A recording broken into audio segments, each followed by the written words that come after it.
That was actually very efficient. So, yeah, what to say? I think let's just get straight to business. It's a pleasure for me to introduce the first speaker of today. Janusz Bialek is on the program. It says he's from none and other, but it must have been a mistake. He's at Skoltech, but he's kind of moved into Newcastle. And Janusz has been here on and off during the semester, and what I will always remember is that like some discussion was going on, and then he would say, "I'm the only power systems engineering in the room here, right?" And he was looking at all of us, and we were silent, and then he would start. And I learned a lot from Janusz, and I'm very happy that he's willing to give this opening lecture. Yeah, thank you very much, Bert. Well, you gave away some of my slides already, unfortunately, so but I hope I will still keep some surprise for you. So my name, for those of you who don't know me, I'm Janusz Bialek, and by background I'm power system engineer, but I have dabbed in and out in many areas, including maths, but also economics. So I'll be talking from my personal experience of working with mathematicians over more than 20 years. So I'm not in another institution, I'm actually with two institutions. So the first one is Skoltech, which is a new Russian international university, dubbed Russian MIT. But also 2 weeks ago I started to work part-time for Newcastle University in this country. So what's this talk about? What's the outline? So I'll give you a personal view on the collaboration between maths and power communities. This is a subject which is quite close to my heart. I'll give you an overview how we got here, which is a short history of power system research since 70s, and then I'll reflect on this particular program. I'll consider what is included and what is not included and what's missing perhaps, and I'll just give you some at the end, 2 examples of my research addressing some of the topics which I believe have not been included in the program for whatever reasons. I'll talk about it. So what's this talk about? Well, obviously it's a biased view. I'm an engineer, and as Bert mentioned in the introduction, it's my view is very much informed from my background. Majority of people here are in mathematics, more on the mathematical side, and I very much hope that someone will contradict me and we'll have a nice discussion, and someone looking from the other side of the divide. And by the way, by mathematicians, I mean anyone who's better in maths than me, which means everyone in this room. That includes all the math-heavy subjects of engineering, actually, which means control, OR, optimization, stats, and etc., and etc. Basically, anything that is heavy in mathematical content. So my first question is, how many engineers are there in the room? About 1/3. Okay. Yeah. So I'll come back to that. Well, I said that it's from my personal experience. I have collaborated with mathematicians for since the early 2000s, and that's my view, and very much it's not a unique view, and I said we'll have some nice conversations. So why I got interested in collaboration with mathematics?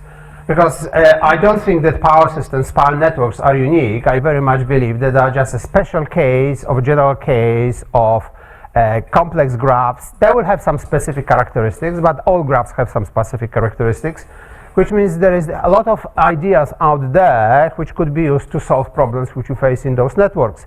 That's in graph theory, complex networks, control, OR, and etc., and etc.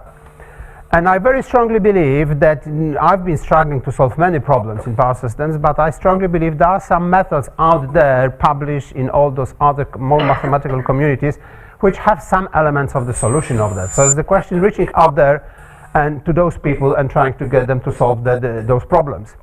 So I know that I don't know. I know what the problems are. I don't know. I cannot get with my maths to get the solutions. So that's why I'm working with mathematicians. Of course, there are many problems with working with mathematicians, and I have discovered that probably the main problem is overcoming jargon and superiority complex, because of course engineers think they know power systems, basically engineering system better. Mathematicians don't know anything about this, and mathematicians think, oh come on, you know, as someone said today, David Hill I think said today in the breakfast, that someone said that that engineering is what did you say? We quoted someone. Peter May, the head of the Royal Society, that engineering is both physics. He's also an Australian, so they tend to say that. So it was glorified physics, as the gentleman said. So as you can see, there's a superiority complex on both sides. And in my view, it takes about 2 years to overcome, especially jargon. Quite often we were talking about the same thing. I was talking about same thing using different jargon. And sometimes we use the same terms meaning something else. And in my experience, it takes about 2 years to overcome those problems. I mentioned that superiority complex, but for me it's actually inferiority complex, because quite often talking to mathematicians, they would drop those terms, very complicated and very, very clever sounding terms, and had no idea what they were talking about. But thanks God for Google, you know, I was quickly Googling and then say, oh yeah, and I would drop those terms as well. But I got my revenge in terms of jargon, in terms of this using terms. Quite regularly I give those talks to mathematicians, which Bert kindly mentioned, power systems for mathematicians. And those who attended those talks will recognize this symbol. For those who knows who didn't attend those talks, and well, I have to tell you, so one of my... Reactive power, right? Exactly. This reactive power, and just one of my pet hatreds is people use those strange analogies to explain what reactive power is, and one of them is this the foam on top of beer. I say it's rubbish, you know, you can explain things more mathematical, more proper way, more physical way. So sometimes I do got my revenge when talking to mathematicians. But just to illustrate the problem, this is a caricature view of how each community sees the other one. So for engineers, power systems are so unique and are so complex, and in order to do anything, you need to model everything. So all the models must be realistic and must account for and simulate absolutely everything. And unless they do it, you will not get a paper accepted in the journal. For mathematicians, it's the other way around. Well, they think, well, actually all those engineering details are not that important. What is important is the methodology. And to solve that problem, let's assume that, and then they will assume away reality. And I'll get very good solution to non-realistic problems. This is a caricature view, of course. So the question is using the right models. And of course, inevitably, for mathematical analysis, you need some simplified models. But then you have to somehow test them using simulation, using some more realistic models. But the question is how realistic a model should be to get accepted by a journal. Is it AC or DC model or whatever, you know, what's the level of complication? And that's the sticking point, because quite often some of the papers do not get accepted because reviewers will say, oh, engineering reviewers will say, oh, this doesn't model this doesn't model that. And actually we've had a very interesting discussions here in the Newton Institute. And one of the people who shall remain anonymous, but just to give you a clue, he opened today proceedings, expressed the view, you know, those reviewers, we should ban them because they ban any interesting mathematical work. So there is, because they get too much into application side, too much into, oh, you didn't model this, you didn't model this. Well, of course, this is a caricature view. I'm exaggerating the position taken. Well, I very strongly believe that humility is needed from both sides, and both sides need to learn from each other. It means engineers definitely do need more proper mathematical impact. Mathematicians need to understand physical reality, and we need to learn from each other. And on this happy end, I should really finish my proceedings, but since there is still a little bit of time, so I will continue. So actually that debate has been very lively on the engineering side of the community, in power engineering side. And one of the things which I did, I started the discussion on Power Globe. Power Globe is very popular email list among power engineers. Practically almost everyone is on Power Globe, they're just regular emails. And I wrote email called Diatribe Against Simulation. It was about 2 years ago.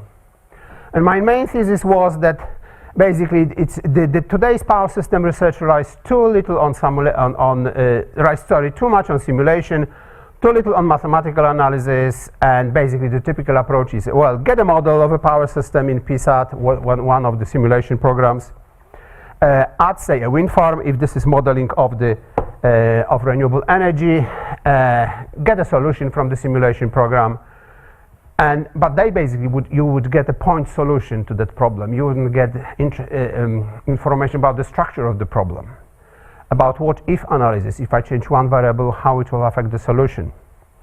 So the understanding about the situation, about the problem structure, is by running multiple simulations instead of using mathematical analysis, that means brains. So that my initial post cost about over 100 replies, very heated discussion from both sides. And actually that problem is not unique to power systems. You know, I talked to power electronics people, and they have the problem called SPICE monkeys. SPICE is a power electronic simulation circuit program. So again, many people, instead of using brains how to design a circuit, they just use SPICE, you know, until they get the solution. So, and I'm sure in other areas is something similar with the availability of simulation programs nowadays. So that heated discussion suggests that I must have hit on something important. And so that's why, well, there were some unintended consequences. Ben Hobbs told me that he lost some money because of me, because one of his students decided to get a proper grounding on mathematics, and she stayed another year in the university to take some math courses. So I'm sorry about that. So that initial post was followed by the special session at PowerTech, which is a big conference in power systems in Manchester in 2017. So we ran mathematical session on mathematical foundations of power systems. Some of the authors who presented their paper are here. The session was co-chaired with Chris Dent, who is here. So apart from me, David Hill, who is sitting here, Gabriela Haag from ETH Zurich, Javad Lavai, whom I'm sure many of you know, Jean-Yves Leboudec and Mario Paolone from EPFL. And again, there was a huge interest. There was over 100 people in the session, standing room only. So that shows that there is big hunger from the power system engineering community to understand more about math and to include more people on the mathematical side, more of the mathematical analysis. And in the forthcoming 2019 IEEE Power Engineering Systems General Meeting, we'll run a similar session, thinking outside the black box, analytical foundations of power systems. So there'll be Ian Hiskins, again David Hill, Stephen Law, and Federico Milano. Actually, Federico Milano is an interesting guy because he will be defending the simulation camp. In the previous sessions, there was all after talking about how important mathematics is. But that's why we invited Federico. He is the author of one of the simulation programs called PST. And he will say, well, actually, simulation is also important, which I don't deny. So it'll be an interesting discussion. So I hope I have proved to you there's certainly interest on both sides. Well, at least I can talk about engineering side, but I'll give you a brief historical overview how did we get here in the situation where we are at the moment. So I'll give you a timeline of power system research since 1970s. Since 1970s, I'm not saying that there was nothing before. Of course there was, but I did my PhD in 81, so that means my view is kind of from the late 70s until now. So in the 70s and 80s, it was what we could call the golden era of developing analytical tools following in power systems. There was following for New York City blackouts in 1965 and 1977. There was big news. It was, of course, on the first pages of all the journals. So the main conclusion was that we need more tools for real-time security assessment. There was increased use of computers, so there was lots of mathematical tools were developed. Some of the big names, I mean, I'm sure everyone has their own list of big names, and I've omitted quite a few of them. I'll just give you some of them. Fred Schweppe from MIT is the father of the state estimation, power system spot pricing behind all the market reports. Built-in is sparse methods for solving electrical networks. Carpentier, the father of OPF, Brian Stott, Felix Wu, and many, many others. So my apologies to anyone who's not included. But then in the 90s, we hit a black hole in power system research. What was the reason? Well, the industry, the power system industry, was privatized, not privatized, as they call deregulated in the States. In Europe, we call it liberalized in the late 80s, early 90s. And the belief was that invisible hand of the market will solve all the problems, that as long as you understand this diagram about supply and demand, supply and demand, supply and demand, you don't need to worry about anything else. Markets, the invisible hand of the market will solve all the problems. So, and economics was important. Again, this is a caricature review. And power system was seen at that time as a very mature area and really didn't require any significant funding from the research councils. So that's why there was industry, there was downsized because of the privatization, because of the market reforms. There was no demand for new power engineers. So many power courses on both sides of the ocean and everywhere were closed on those days. There was some development on mathematical sides on OR, and probably the best known names are Bill Hogan did fundamental work on locational marginal pricing, Pravin Varaya, Felix Wu, and others as well. But there was mostly on the market side. What happens in 2000 is that suddenly we discovered climate change. And climate change means that there was, at least in this country, I'm talking very much from the perspective, from the British perspective. I was working in Edinburgh University and Durham University in those days. It was a feast followed a famine. So those few of us who left standing in this country, and there was really about 5 of us, we suddenly got rewarded with megabucks. And I'm really talking about megabucks. The research councils were begging us to take money of them. I'm not exaggerating. There was plenty of funding initiatives, and there were very few people who were left standing basically here. So that was a very good situation to be in. The main program was called SuperGen, and there were many others which followed. And that meant there was quite a lot of funding, and the funding was again given to us on the assumption that we will involve interdisciplinary research. So that's why we got quite a lot of collaboration with mathematicians, with economists here in Cambridge, for example, with social scientists, and etc. and etc. So the problems were about technical and economic integration of renewable energy, decentralization because of the distributed power systems, and uncertainty analysis due to the renewables, which is one of the main themes of this program. It was not only the renewables, but also advances in ICT, advances in sensitive wide area measurement systems. You have a map of PMUs. I'll talk more about them a little bit later in the United States. Internet of Things, smart grids, one of those buzz terms which were used. So again, there are plenty of developments on the technical side, on the technology side, and then which required new tools. Recent focus over the last few years is on energy system integration. It means linking power systems.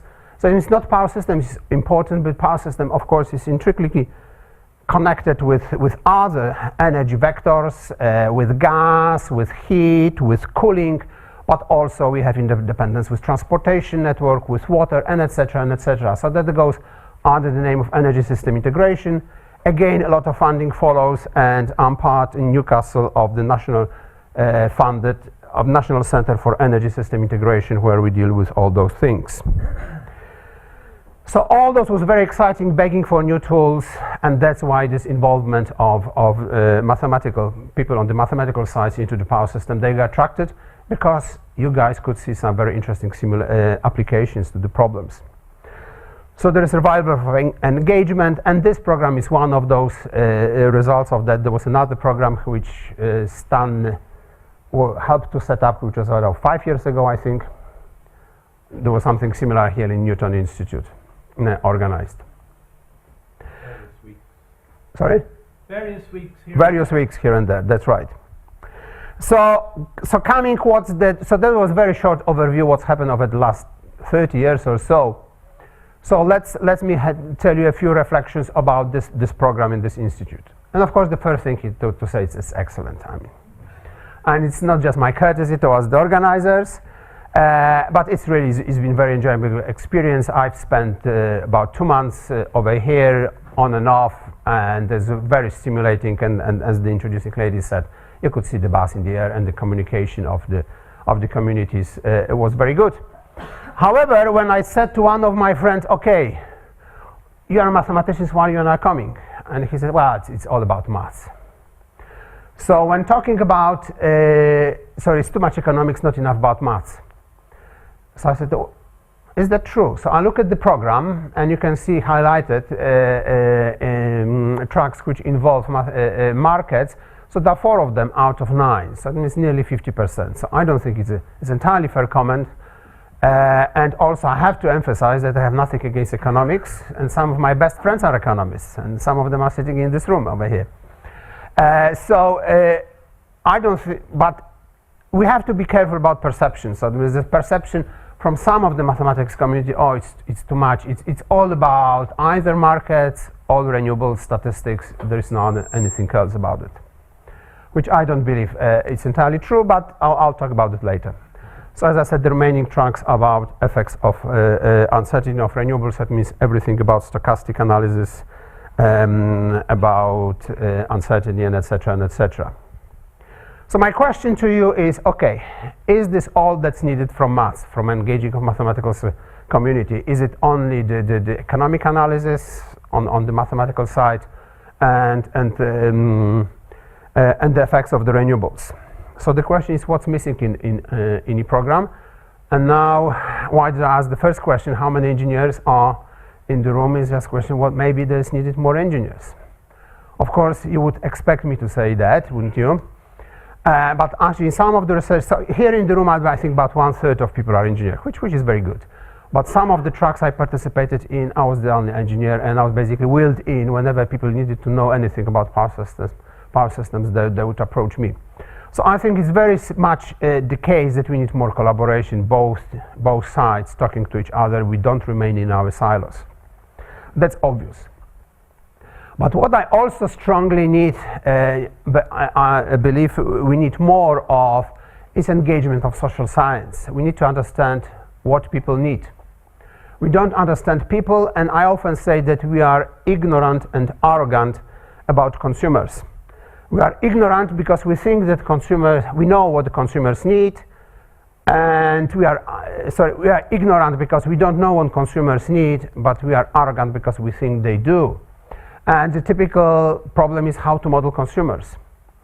And the typical approach is, well, using, of course, maximizing utility, which means that all the people are homo economicus, and they will maximize their utility, and you do it some coefficients, sensitivity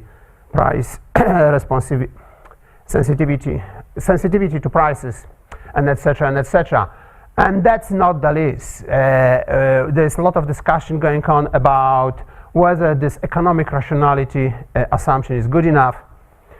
And, well, why Richard Thaler won the 2017 Economics Nobel Prize? Because he very much said, no, it's not. Irrationality is very important. And there's a lot of discussion in energy about it, despite benefits of, for example, switching suppliers in this country. I'm talking about retail competition. Very few people do, because despite obvious benefits of that. Understanding how people react is very important, and I don't believe we do enough about it. From the mathematical point of view, of course, there's a problem. The social science is, people think about hand waving. It's about discourse, about discussion rather than hard mathematical analysis. However, there is quantitative social science, and I think we should reach out to those people. But my main theme, actually, I'm not a social scientist, so this is just my observation. But really my main thesis of this presentation is what's happened to the good, old, hard mathematical problems in power systems like dynamics, like stability analysis, control system identification, and etc. and etc. And well, I'm biased in that because this is my particular area of interest. I cover it in this book. Sorry about the sales pitch. The third edition is coming out soon. Power system dynamics, stability and control. So there are new developments in sensing, in ICT, which help to analyze those problems. So that's why what I intend to do is, for the rest of my presentation, is talk about two examples of that research about using Phasor measurement units. I gave a short presentation in one of the research tracks here in Newton, and people told me it's interesting. So I thought, okay, maybe I'll talk a little bit about it. So what are Phasor measurement units? So first of all, the question, who knows what Phasor measurement units are? Hands up, please. Yeah, and who doesn't? Hands up, who is brave? So there are a few people. So again, it's about 1/3 of the people don't know. So let me go quickly through it. So 2/3 then will not get too much bored, while 1/3 will still understand what I'm talking about. So understand, who wants a short tutorial about PMUs? So that are the same people who didn't know what the PMUs are. So let me give you just very, very short tutorial, since I don't want to run over time, of course, and I want to leave time for discussion, because that's the main purpose. So basically those PMUs, Phasor Measurement Units, they sample AC waveform with 1 microsecond accuracy, which is very accurate. They measure magnitude, phase, angle, frequency, omega. The communication with the center is about 60 hertz. And what's important, that GPS stamped. It means you have time stamping, and that allows you to calculate phase shift between different locations. So if we, in this example, we have one PMU at the red bus, the blue PMU, and the blue bus. So they sense AC waveforms.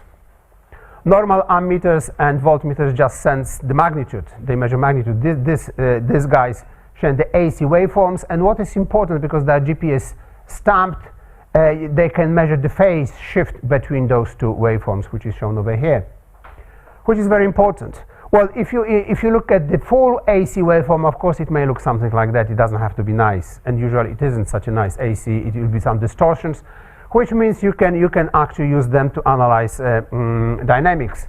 So compared to the standard measurement system, which is called SCADA, supervisory control and data acquisition. So this is a signal of SCADA, which is about, in this case, about 4 hertz. And what is important, it's non-synchronized. If you're looking at the measurements of frequency, this is what you get from SCADA, and this is what you get from WANS. As you can see, beautiful time resolution. You can do a lot of analysis based on that. What's happening, and especially stability analysis, you can see some oscillations over here. So when you connect those PMUs in different parts of the system, you get WAMS, which is wide area measurement systems. This is the map of the United States with many of those put in. This is due to Barack Obama initiative following 2008 crisis to put a lot of money into the industry. So that's why you have a lot of them. And different countries will be in different situation. In China, I've heard this again, quite a lot of those PMUs, because they had significant stability problems. You can have them also in distribution level, because you can measure frequency at the distribution level. This is not a problem. And there is a very interesting program called FNet Grid Eye, and this is something I downloaded from their site, from their website last week, that shows the angles in the east of United States. As you can see, so this is the high values of the angles, this is the low values of the angles, and that shows how the power flows in the network, because real power flows from the high angles to the low angles, so they'll show flow more or less from here over there. So there is very, very interesting, many interesting applications. Where are they used at the moment? So one of the problems is they are just beautiful tools, but they are underutilized at the moment. So they are used mostly in control centers just for simple monitoring of power flow, some analysis of the dynamics, disturbance recorders. So this is the frequency in 2006 following split of the European system into 3 different parts, and you can see frequency, how it oscillates in different parts until it got synchronized over here. But what is important, and this is my main point, is PMUs contain a very high resolution dynamic information about the power system. There is wealth of information, and we don't utilize it. So I think that requires a very deep mathematical approach to understand what information are you actually getting and what can you extract out of that. So it's plenty of scope for unorthodox applications for big data science, signal processing, and etc. and etc. For example, I was at a conference 2 months ago in Champéry, and Misha Chetkov was talking, whom many of you know, was talking about you can actually get information about condition monitoring, about pieces of equipment using those PMUs. There's plenty of applications we don't even touch, we don't even scratch the surface of it. But what I'm talking about, what I'm going to talk about the remaining 15 minutes or so in my presentation is about my research. So I always had a good feeling that because you get this very precise information about what's happening in the power system, you can get information about the power system model. You can extract power system model, or you can validate it. But that was my gut feeling, but that comes to the main problem that my math is not good enough. I was trying to do something, but I wasn't getting nowhere. And when I went to work for Skoltex, I started to collaborate with Russian mathematicians. You know that Russian math is very good. So I'll be talking about two methods which we've been using. One is stochastic method with Kostya Turitsyn, who was at the time working for MIT. Now he's working for a hedge fund, but it's another story. And the other is deterministic method, which I used with a guy called Tolia Demarsky, who is actually a string theorist. So I had a string theorist working with me on power systems, which I think is pretty cool. So first of all, why model estimation is important? Well, all the power system analysis is undertaken using models. Of course, you need some models. And models are often inaccurate and may not reflect the actual situation. So this is the famous example of 1996 blackout in the United States. So this is what's happened. This is the power in one of the power lines, and this is what the simulation showed. So according to simulation, everything was fine, that it wasn't, because the model was incorrect. So the question is, can we use advanced in wide area measurement systems about those PMUs to get information about the model and to validate the model in real time? So this is the first paper which we published last year with Kostya Turitsyn and his then PhD student. So this is estimation of the dynamics Jacobian matrix from stochastic properties of PMU measurements. So if we assume the second so-called classical model of the generator, so this is the classical model which anyone who did anything about the power system must have seen, and this is the power flow which is over here. This is the full equation. So if we assume that system loads are experiencing Gaussian variation, and that's what happened all the time in the power system. People are switching on and off something, so the system is constantly excited by something, which we may assume is Gaussian.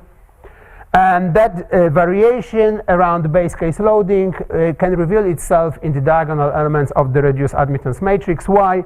This is the real part, and this is the imaginary part of the admittance matrix, where W is the standard Wiener process, and sigma is the variance of load variation. And if we take this into account, we'll get a not deterministic but stochastic power system model when there will be this additional term on top of the normal terms. So if we linearize it around the steady state, so we'll get the matrices A and B. And then it can be, so if we form, under assumption that the state matrix A is stable and the stationary covariance matrix CXX, well, these are the elements of the covariance matrix. So delta are the angles, omegas are the frequencies. So that matrix will satisfy the Lyapunov equation. And substituting for A and B will give you the solution. And I think the key insight of that results that this is the link between stochastic properties as shown in the stochastic variations of the covariances matrices and the generator physical model. So for example, if we take fundamental equation 13, what you have C omega and C delta delta. This is the Jacobian matrix, and assuming that you know M, you can calculate directly Jacobian matrix from the covariances of the covariances matrices of the variables. And what's important, you don't need to know anything about network topology, you don't need anything about network parameters, about the masses. You can get the structure of the Jacobian matrix. It means also topology of the network. You can also use equation 14 to calculate D, which is damping, but it's more complicated. You need to know more. So what we have used it is to identify power system topology. Sometimes topology, of course, you have measurements, you have sensors, so you tend to know what the topology is, but from time to time it can get wrong, and then the consequences are serious. For example, 2003, the famous 2003 blackout was caused that the line triptych was not communicated to the control center, didn't get the information, so they assumed wrong system topology. So this can be extremely dangerous and significant effect on state estimation and basically on all security assessment. It may threaten with blackouts. So we tested our method. So we assumed that this is one of the standard New England test networks. We assumed that there were two lines here were opened, but we assumed that they were not open. So we are comparing. We have compared what will happen if we assume that they are open, and using our method without using network topology to calculate the Jacobian matrix. So here we have the plot. So the red one is the proposed method. This is the distance to the real Jacobian matrix. So as you can see, it's pretty good. It's quite close. While the standard method used on the assumed system topology, which is wrong, will show discrepancy over here. So we can easily detect where those that there is something wrong with topology, but we can also detect where is the location, because the peaks will correspond to the location of the buses, terminal buses of those lines. So that means we can use it to determine to validate the network topology. So that was the first application, and the second application, I'll just go very quickly through it, is in the frequency domain. The first method also in the time domain, we look at the covariance matrices. Here we'll look at the time in the frequency domain. It means we'll be looking at the modes of oscillation. It means eigenvalues. And modes, shapes, it means eigenvectors. So the idea which is used for stability, real-time online stability analysis, that is using PMUs. So you take a signal. So this is a signal, let's say, excited by the ambient noise, continuous monitoring. You can apply one of the signal processing methods to extract from that signal. As you can see, there is certainly a number of modes of oscillation. You can extract each of those modes of oscillation, its decay time, and the phase between different locations. It means mode shape. You can do it from continuous, or you can do it from a so-called ring-down response. It means when there is some fault or something like that in the system. So in this case, it's as you clearly can see some modes of oscillation. But those, so the estimation is more accurate. However, those events don't happen very often. So while this one, the system is excited all the time by ambient noise. And this example from the company I'm working with in Edinburgh, GE Power. Two of my PhD students work there, so I have very good contacts with them. So this, for example, shows mode shapes of dominant mode of oscillation in Icelandic system. This is 0.44 Hertz. With poor damping, and those arrows will show mode shapes. It means eigenvectors, and you can see those generators oscillate in the phase against those generators. So how to use that information for model identification? If you knew all the modes of oscillation, and if you knew all the mode shapes, it means both eigenvalues and eigenmodes, you can basically recreate reconstruct the original model of the power system. So that will be easy. The problem is that you have incomplete information, because you can only catch some of the modes, which are relatively slow, because if they are too fast they will vanish, and also which are weakly damped, because you have to see those modes over some time. So you don't have all the modes, and also you don't have PMUs in every location. It means some of the mode shapes, some of the elements of eigenvectors are missing. So the question is how to calculate, how to identify the model using this incomplete information. So this is the example of another paper, which I work with this string theories guy, which is under review, second round of reviewers. So again, we are looking at the dynamic system model. And the idea is to calculate this, and we assume that matrix A is a function of unknown parameters, theta, whatever they are. And the key idea is to calculate such values of theta that the residuals of this equation so that the equation is satisfied as closely as possible based on the information. So in other words, mathematically speaking, we minimize the square norm of the residuals of this equation, which is quite a simple idea.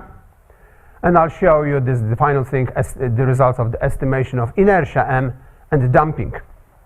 So again, if you use the classical power system model, then if you substitute the equations, you will get, so this is your objective function, and you can see that the objective function is linear in D and M. Because it's linear in D and M, so in the case of spatial completeness, it means we have PMUs at every node in the system. Because this is linear, so there is analytical closed form solution for M and D. So those are quite surprising results, and the reviewers were quite impressed with that. So this is closed form solution. However, if we have spatial incompleteness, it means we don't have PMUs in every node, then the equation will be linear, because it will be function of some unknown auxiliary variables which are equal to the unknown mode shapes, and then you need numerical methods to solve that equation. But it can be done as well. Quickly, just the results of the simulation. So this is here we use for the estimation of mode of inertia. So you can see accuracy is good apart from this one. Well, it depends which modes we observe. In this case, we assume that we observe only 6 modes out of 15 maximum, because we have 16 generators over here. It means 15 independent modes of oscillation. We observe only 6. And in the case of spatial incompleteness, so there are a number of missed mode shape elements. So this means incompleteness increases, and this is estimation error. Those crosses, you see that when we have about 4 modes missing, that the accuracy starts to suffer. And this is the number of iteration, because the method is iterative. So as you can see, also gets very, very high indeed. We did similar estimation for damping, which is more difficult to calculate, and the result was disappointing. Well, theoretically, it's also linearly related. As you can see, the objective function is linearly related to damping D. However, because it transpired as there's very high sensitivity of estimation to measurement noise, so we didn't get very good results, which was a bit disappointing. So this is quickly what I wanted to show. I finished earlier, I hope, and this is the reason to give you to have some time for discussion. So in conclusions, well, I'll say, well, draw your own conclusions from your talk, whether you agree with me or not, and hopefully we'll have some interesting discussion. Thank you.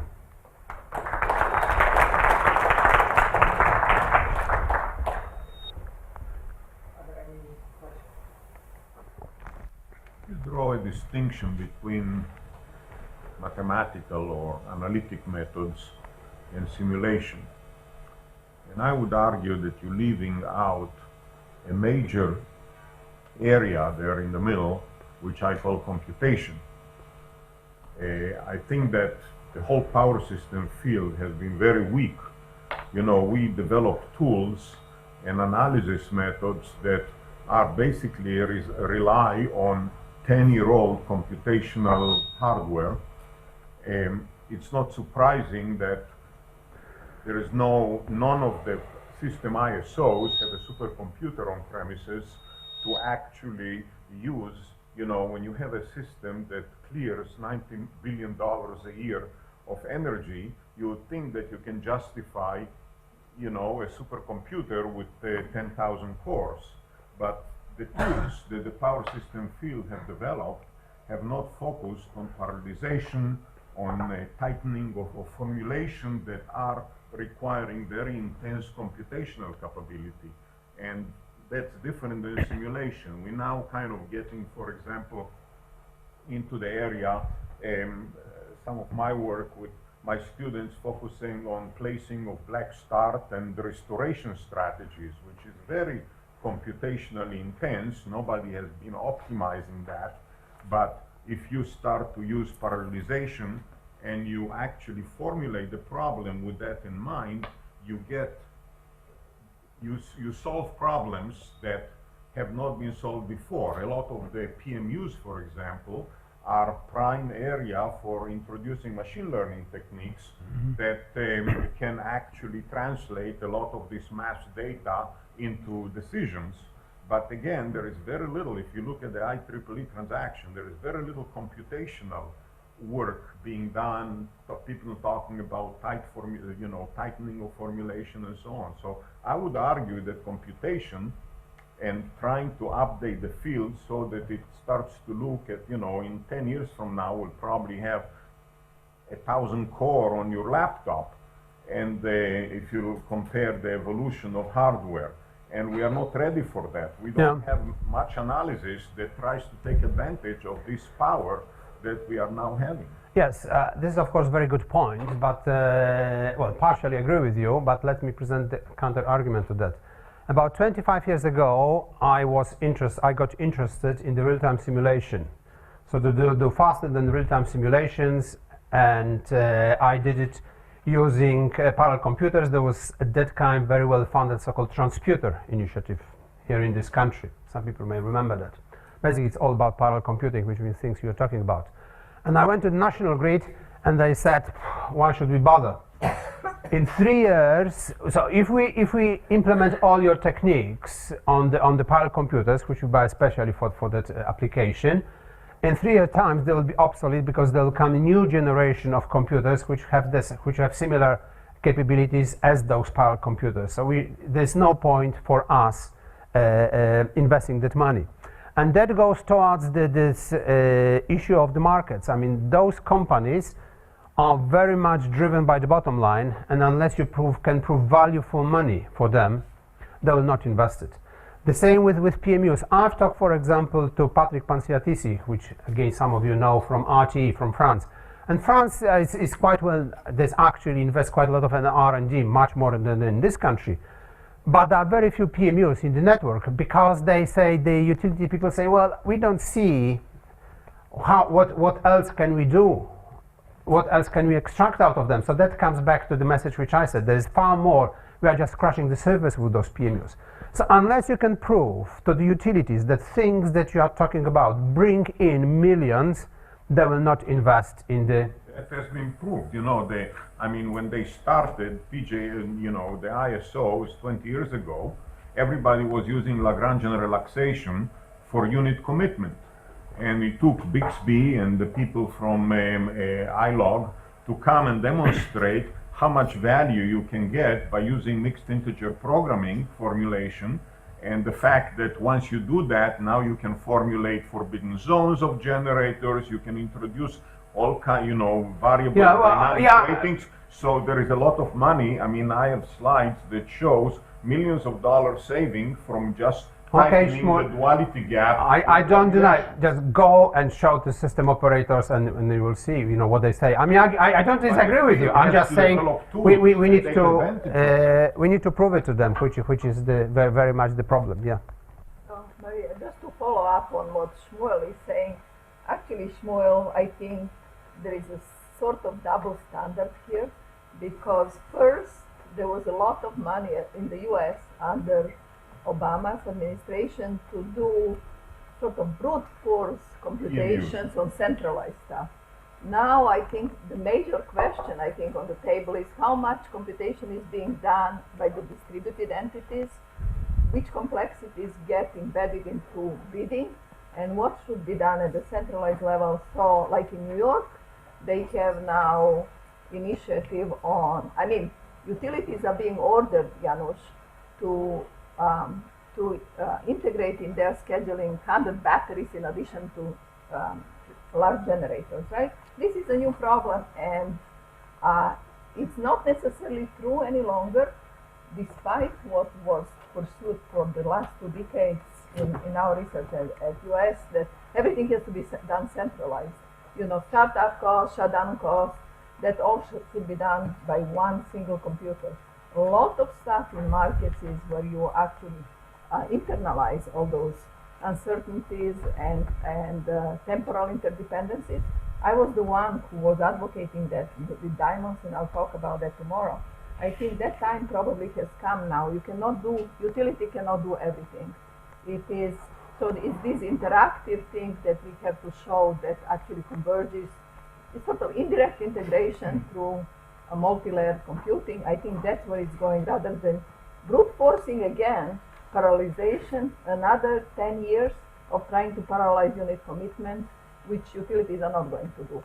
So I think it's a very painful area for us in the US, because I think it's a question of vested interest, because risks are all managed depending on how we manage risks in this decision making. Different money flow is there. So are you saying that everything should be still done centralized by the utility in their computers? Not anymore. ARPA is spending a lot of money now on trying to improve grid optimization and running this competition. So there is a recognition that there is room there for improvement. Well, of course, I presented a caricature view, you know, one black or white. Of course, there is, as I keep saying, it's in the middle. Simulation, right? That's my point. Simulation, you're kind of trying to run the system, see what happens. Computation is actually trying to use optimization in order to optimize certain objectives, and that's a completely different thing from simulation. I guess like if you have a good computational tool, then a certain solution may be tractable. Well, like for example, you just say this is linear, so it's tractable. It's tractable thanks to Gauss, right?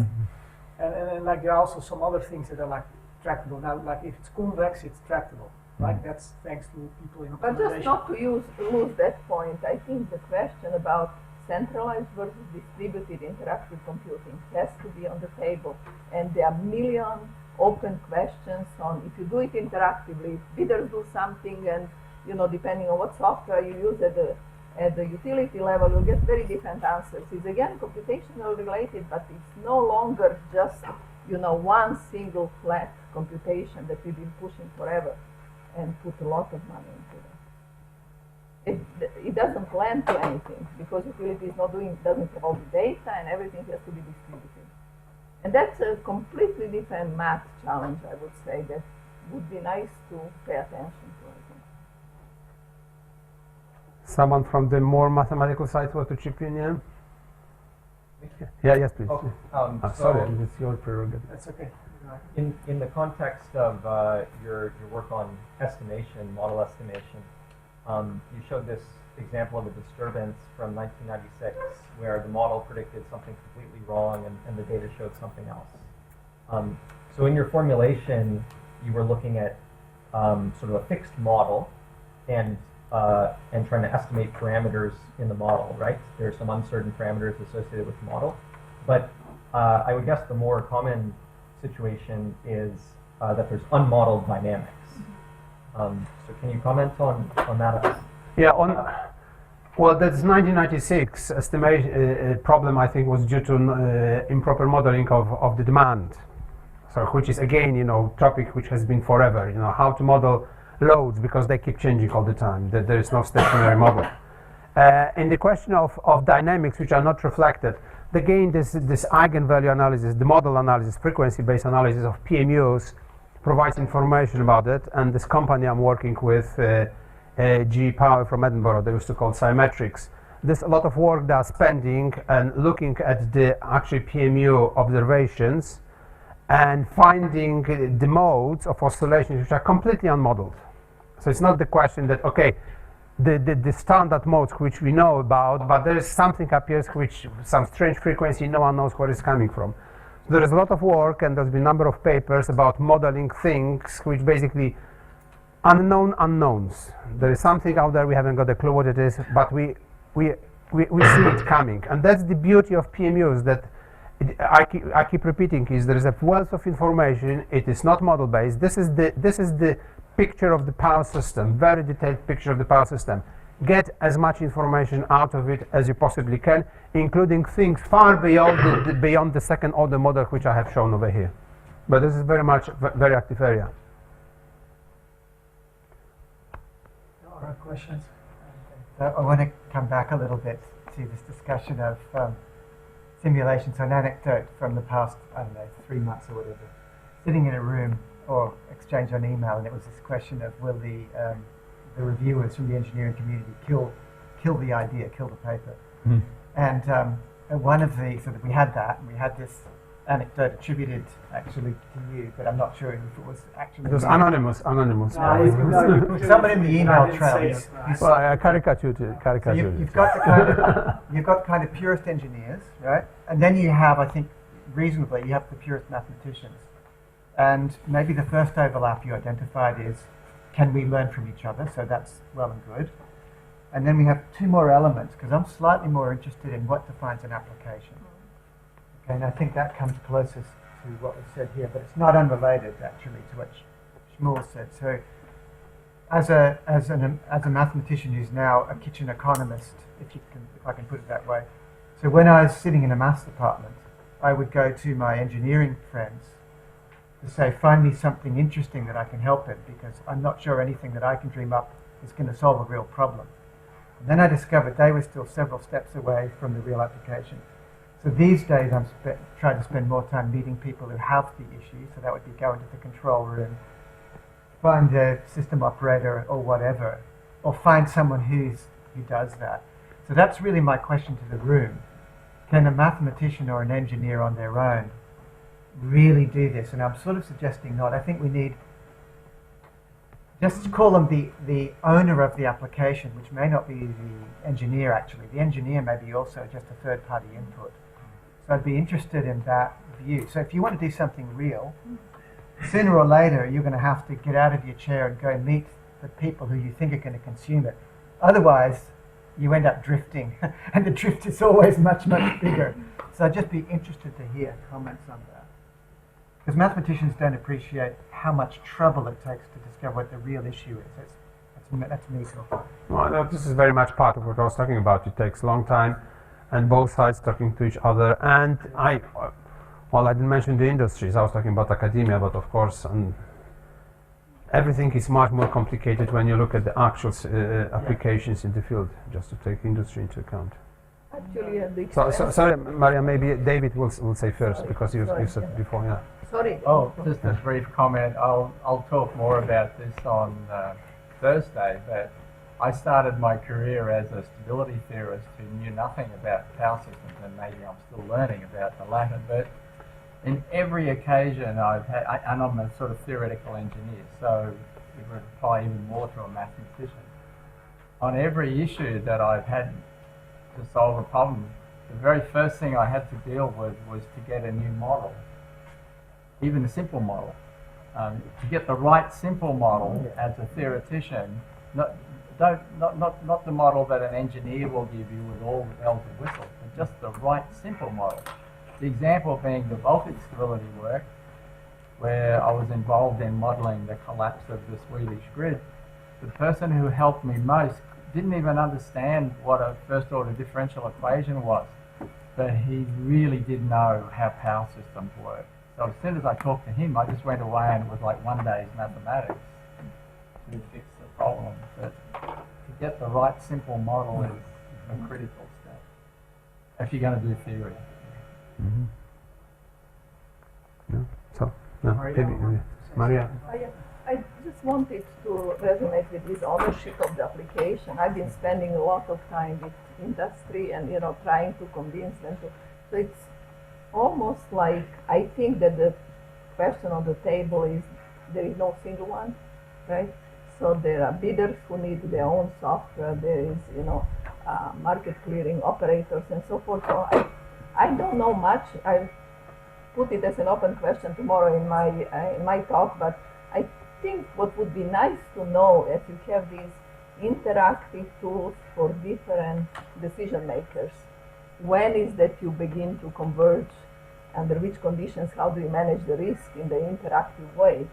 Because then they can say, okay, you have a good tool for the control center to integrate these batteries, but you will pay the batteries, they will recover investment and so forth. So it gets very complicated. There is no one single owner of the application which has changed tremendously. That's why I made the comment. So it's not about one algorithm converging computationally, it's about distributed algorithms getting somewhere over different time scale under uncertainties and so forth. And that can be translated, maybe, into what industry requires. I wanted to comment on the comment by Danny. What you said about the long time that it takes to get a common language.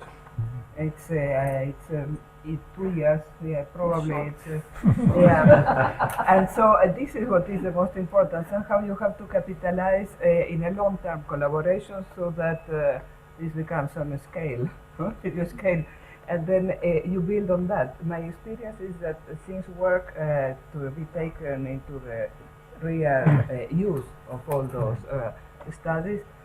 When you, in my experiences, I co-advised electric engineering PhD, and those people they knew we had a common language, and then those students work, and then it's like more than 10 years work. But those people at some point become bosses where they are, and they look for you, and they want what they know what they want, and they are able to speak in a language that you can understand.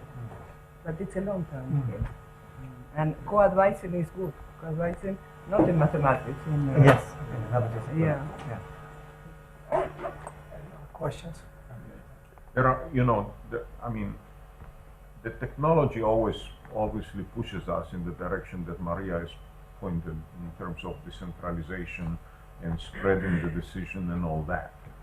But there are a lot of unanswered questions when you're doing that. I kind of refer to it as the Arab Spring of electricity, because it's a democratization of the decision-making process. There are a lot of open questions when you're dealing with that. Like one of the, I don't know, I think in an earlier workshop, Han Pocha was here. And one of the outstanding issues now that we are facing is dealing with things that we assumed away for all these years, like non-convexities. Non-convexities is a profound problem that we are not treating properly, and there is a lot of room for mathematical analysis in how to define markets, how to identify what we would call the cost of anarchy that results from all the decentralization, because you have a lot of coordination benefits that are being assumed, given away by moving from a decentralized to a decentralized system, and we don't know how much we're giving away, or how to create prices, or how to create markets that capture some of these non-convexities. So we move, the model, the granularity of the models that we are now developing try to take advantage of that, and the more renewables we have, those problems are becoming more profound. It used to be system operator used to have make-whole payments, which were about 3% of the total cost of energy. Now we're getting that everybody in the system, when you start to have a lot of renewables with zero marginal cost, everybody in the system has to get make-whole payments to be able to start their generator. So this becomes non-sustainable. So a lot of very deep problems that I think mathematicians can help us solve. How to organize markets, those are, even in economics, those are unsolved problems. How to define prices that will support the outcome that we want and will, capture the non-convexities in the system. Mm-hmm. Yes, I agree with that. And John, you wanted to say? Yeah, so coming back also to the point that Danny made about the importance of problems coming from problem holders. So National Grid very generously have sponsored this program alongside DeepMind, and National Grid in particular are watching us to see what we do next. And there's an initiative that's come out of the first 2 research tracks, which is about creating a platform for benchmark problems that have been agreed with. We've talked to National Grid and to RTE about this. And Louis Renkel and I will say more about that on Wednesday in the Open for Business Day. I think I will intervene. It's time for a coffee break, and we can have plenty of discussions. Thank you.